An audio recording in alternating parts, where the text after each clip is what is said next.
Hello friend, welcome to M H classes. ये 100 लोड paper है राजस्थान जीके का प्री BSTC DLED 2020 के लिए काफ़ी इम्पोर्टेंट क्वेश्चन है। तो चलो चलते हैं हम पहले क्वेश्चन की ओर। पहला क्वेश्चन है, छप्पन का मैदान राजस्थान के किस भाग में स्थित है? उत्तरी भाग में, पूर्वी भाग में, दक्षिण भाग में, पश्चिम भाग में? तो राइट आंसर है दक्षिण भाग में। राजस्थान के दक्षिण भाग में स्थित प्रतापगढ़ और बांसवाड़ा के बीच के भाग में 56 ग्रामों का समूह स्थित होने के कारण इस भूभाग को छप्पन का मैदान के समूह के नाम से जाना जाता है। कहाँ पर स्थित है? दक्षिण भाग में प्रतापगढ़ और बांसवाड़ा, इसमें डूंगरपुर का भी भाग आता है। चलते हैं नेक्स्ट क्वेश्चन की ओर। गैप सागर झील किस जिले में स्थित है? उदयपुर, बांसवाड़ा, प्रतापगढ़, डूंगरपुर? राइट आंसर है डूंगरपुर। इस झील का निर्माण महारावल गोपीनाथ द्वारा करवाया। किसके द्वारा? महारावल गोपीनाथ के द्वारा। नेक्स्ट क्वेश्चन, वर्ष 2011 की जनगणना के अंतिम आंकड़ों के अनुसार राजस्थान की कुल जनसंख्या कितनी है? 6,86,21,012। कितनी है? 6,86,21,012। राज्य की जनगणना निदेशालय की ओर से 25 मई 2013 को जारी की। 2011 की जनगणना के अंतिम आंकड़ों के अनुसार प्रदेश की जनसंख्या कितनी थी? 6,85,48,437 है। चलते हैं नेक्स्ट क्वेश्चन की ओर। राजस्थान में कौन से जिले में जनसंख्या का सबसे कम घनत्व पाया जाता है? बीकानेर, बाड़मेर, जोधपुर, जैसलमेर? तो राइट आंसर है नंबर 4 जैसलमेर में। जैसलमेर में सबसे कम जनसंख्या घनत्व पाया जाता है। कितना? 17 वर्ग किलोमीटर। न्यूनतम जनसंख्या घनत्व वाले टॉप 5 जिले: जैसलमेर में 17 वर्ग किलोमीटर, बीकानेर में 78 वर्ग किलोमीटर, बाड़मेर में 52 वर्ग किलोमीटर। सबसे कम वाले हैं चूरू में चौथे नंबर पर 147 वर्ग किलोमीटर, जोधपुर में 161 वर्ग किलोमीटर। चलते हैं हम नेक्स्ट क्वेश्चन की ओर। राजस्थान में ब्लू पोट्री का संबंध कौन सा है? राजस्थान में ब्लू पोट्री का प्रमुख केंद्र कौन सा है? तो उसका राइट आंसर होगा जयपुर।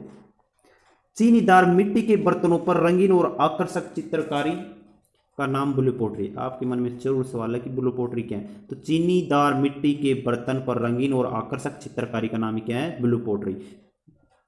जयपुर की ब्लू पोट्री विश्वविख्यात है। निम्न में से किसे मरुभूमि की कोकिला कहा जाता है? गौरीबाई, मांगीबाई, बन्नो बेगम, अल्लाह जिलाए बाई? तो राइट आंसर है इसका अल्लाह जिलाए बाई को मरुभूमि की कोकिला कहा जाता है। बीकानेर मांड गायिका अल्लाह जिलाए बाई राजस्थान की मरु कोकिला द्वारा गाया गया केसरिया बालम गीत आज राजस्थान की पहचान बना हुआ है। कला एवं साहित्य में उनके योगदान के लिए 1982 में पद्मश्री से सम्मानित किया गया। किसे? अल्लाह जिलाई बाई को। नेक्स्ट क्वेश्चन की ओर चलते हैं। भीलों द्वारा विवाह के अवसर पर किया जाने वाला नृत्य क्या कहलाता है? गबरी, गैर, हाथीमना, नेजा? तो राइट आंसर है हाथीमना। विवाह के अवसर पर भीलों पुरुषों द्वारा जमीन पर घुटने टेक कर तथा बैठकर तलवार को घुमाते हुए नृत्य करना हाथीमना कहलाता है। नेक्स्ट क्वेश्चन, मेवाड़ के अरावली क्षेत्र की भील जाति का लोक नृत्य है? गंधर्व, गौरी, भवाई, रम्मत? तो राइट आंसर इसका गौरी। मेवाड़ की अरावली क्षेत्र में भील जाति का लोक नाट्य कौन सा है? गौरी। संपूर्ण भारत का एकमात्र दिन में प्रदर्शित होने वाला भीलों का प्रमुख लोक नाट्य गौरी नृत्य भीलों का सामाजिक व धार्मिक नृत्य है। इस नृत्य का प्रचलन डूंगरपुर, भीलवाड़ा, उदयपुर व सिरोही आदि क्षेत्र में। कौन से नृत्य का? गौरी नृत्य का। राजस्थान के वे संत कौन है जो राजस्थान छोड़कर बनारस गए और रामानंद के शिष्य बन गए थे? रैदास, जाम्बोजी, दादू दयाल, दन्ना? तो राइट आंसर है संत दन्ना। जाट परिवार में जन्मे संत दन्ना रामानंद के शिष्य थे जो राजस्थान छोड़कर बनारस गए थे। संत पीपा के अनुसार मोक्ष का साधन है भक्ति, ध्यान, साधना, पाप? तो उसका राइट आंसर है भक्ति। पीपा जी, संत पीपा जी के अनुसार मोक्ष का साधन क्या है? भक्ति। कौन थे पीपा जी? कहाँ इसका जन्म हुआ? पढ़ते हैं इसके बारे में। पीपा जी का जन्म 1425 ईस्वी में गागरोन में हुआ। जरूर सवाल होगा कि गागरोन कहाँ है? गागरोन झालावाड़ में है। यह रामानंद के शिष्य थे। इन्होंने राजपाट त्याग कर संतों की सेवा की। बाड़मेर के समदड़ी नामक स्थान पर इनका भव्य मंदिर है। पीपा जी ने गागरोन गढ़ का प्रबंध संभालते हुए सुल्तान फिरोज शाह तुगलक को युद्ध में पराजित किया। दर्जी समुदाय संत पीपा को अपना आराध्य मानते हैं। कौन से समुदाय के लोग? दर्जी समुदाय के लोग संत पीपा को अपना आराध्य मानते हैं। चलते हैं नेक्स्ट क्वेश्चन की ओर। आदिवासियों का कुंभ कहा जाने वाला बेणेश्वर मेला किस जिले में बढ़ता है? डूंगरपुर में, झालावाड़ में, बांसवाड़ा में, बारां में। तो राइट आंसर है डूंगरपुर में। सोमाही जाखम नदियों के संगम पर भरने वाला आदिवासियों का कुंभ, भीलों का कुंभ, बांगड़ का पुष्कर, बांगड़ का कुंभ, बांगड़ प्रदेश का सबसे बड़ा मेला बेणेश्वर मेला डूंगरपुर में भरता है। डूंगरपुर में बेणेश्वर में ही बढ़ता है। चलते हैं नेक्स्ट क्वेश्चन के। फूलडोल उत्सव मनाया जाता है परमनामी पंथ द्वारा, वल्लभ पंथ द्वारा, राम स्नेही पंथ द्वारा, सतनाम पंथ द्वारा। तो इसका राइट आंसर है राम स्नेही पंथ द्वारा फूलडोल महोत्सव मनाया जाता है। आप जरूर मन में सवाल होगा कि ये कहाँ मनाया जाता है, तो ये भीलवाड़ा के स्थित शाहपुरा में मनाया जाता है। राम स्नेही संप्रदाय के लोग का तीर्थ स्थल है। यहाँ होली के दूसरे दिन प्रसिद्ध फूलडोल मेला लगता है।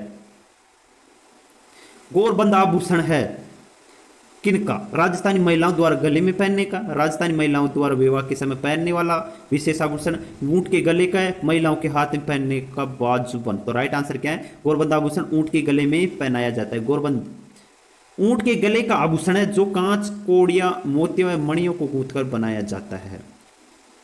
चलते हैं नेक्स्ट क्वेश्चन की ओर। राजस्थान में सर्वाधिक प्रतिशत वाली अनुसूचित जनजाति है? Bhil, Meena, Garasia, Syria. Right answer है गरासिया, सॉरी मीणा। राजस्थान में सर्वाधिक प्रतिशत के आधार पर मीणा जनजाति है। राजस्थान की जनजाति में सर्वाधिक संख्या क्रमशः मीणा, भील, गरासिया जनजाति की है। चलते हैं हम नेक्स्ट क्वेश्चन की ओर। इतिहास के प्रसिद्ध सिवाना दुर्ग किस जिले में स्थित है? सिवाना दुर्ग बाड़मेर, जोधपुर, डूंगरपुर, जयपुर। तो राइट आंसर है बाड़मेर। सिवाना का दुर्ग कहाँ स्थित है? बाड़मेर में। ये कहाँ पर है? बाड़मेर में। किसने द्वारा, इनके द्वारा बनाया गया? तो चलो पढ़ते हैं।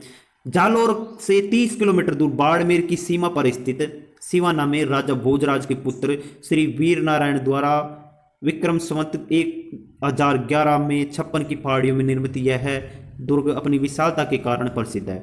आपके मन में जरूर सवाल है कि 56 की पहाड़ी वहाँ कहाँ बाड़मेर में कहाँ पर है? अभी तो हमने पढ़ा था कि 56 की कुछ वो डूंगरपुर बांसवाड़ा में। तो ये 56 का मैदान तो है डूंगरपुर बांसवाड़ा में, और 56 की पहाड़ियां हैं कहाँ पर? बाड़मेर में। अपने दुर्भेद स्वरूप के कारण सिवाना का दुर्ग संकट काल में मारवाड़ के राजाओं की शरण स्थली रहा है। नेक्स्ट क्वेश्चन के। जोधपुर के निकट ओसिया मंदिरों का समूह किसकी देन है? तो राइट आंसर है प्रतिहारों की। किसकी? प्रतिहारों की। ओसिया का मंदिर किसकी देन है? प्रतिहारों की। जोधपुर से लगभग 65 किलोमीटर दूर फलोदी मार्ग पर स्थित ओसिया में श्वेतांबर जैन मंदिर ओसवाल समाज की कुलदेवी सच्चिया माता का मंदिर। सच्ची का माता है, गलत है, ये सच्चिया माता है। माता का मंदिर तथा सूर्य मंदिर के अलावा यहाँ कुल 16 मंदिर है जिनका निर्माण 7वीं व 10वीं शताब्दी में प्रतिहारों द्वारा कराया गया। चलते हैं नेक्स्ट क्वेश्चन की ओर। जोधपुर में प्राचीन राजाओं की छत्री एवं उद्यान के लिए प्रसिद्ध स्थान है मंडोर, जसवंतड़ा, जोशिया, लूणी। तो उसका राइट आंसर है मंडोर। जोधपुर राज परिवार की छत्रियां मंडोर में स्थित है। कहां पर है? मंडोर। मंडोर के बारे में एक क्वेश्चन काफी इंपॉर्टेंट है। भारत का एकमात्र रावण का मंदिर किसका? रावण का। भारत का एकमात्र रावण का मंदिर कहां स्थित है? मंडोर में। कहां पर? मंडोर में। चलते हैं हम नेक्स्ट क्वेश्चन की ओर। राजस्थानी विचारधारा की चित्रकला का आरंभिक मुख्य केंद्र था? बीकानेर, जयपुर, बूंदी, जैसलमेर। तो इसका राइट आंसर है बूंदी। इसका राजस्थानी विचारधारा की चित्रकला का आरंभिक मुख्य केंद्र बूंदी था। प्राकृतिक सौंदर्य आधारित बूंदी शैली में पशु पक्षियों के चित्रण को प्रधानता प्रदान की गई। चलते हैं नेक्स्ट क्वेश्चन की ओर। राजस्थान की बोली एवं क्षेत्र के संबंध को ध्यान में रखते हुए निम्नलिखित में से गलत युग्म को पहचानिए। टोंक में ढूंढाड़ी बोली जाती है, बिल्कुल राइट। पाली में बागड़ी, गलत। बागड़ी भाषा डूंगरपुर बांसवाड़े में बोली जाती है।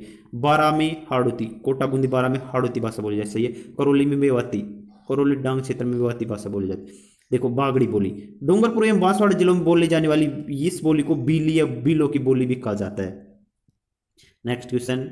वेली किशन रुक्मणी री और छंदराव जयसीरो इन 2 डिंगल में लिखी पुस्तकों को संपादित करने तथा वचनिका राठौड़ रतन महेश दासोत्री खिड़ियां जगारी कई को प्रथम बार प्रकाश में लाने का श्रेय दिया? किसने? विजयदान जैथा ने, ठाकुर केसरी सिंह बराहट ने, टेसीटरी को, लक्ष्मी कुमारी चौड़ावत को। राइट आंसर इसका टेसीटरी को। डॉक्टर टेसीटरी ने इटली में रहते हुए बिना किसी व्याकरण और कोश की सहायता से हस्तलिखित ग्रंथों से प्राचीन राजस्थान भाषा का अध्ययन किया।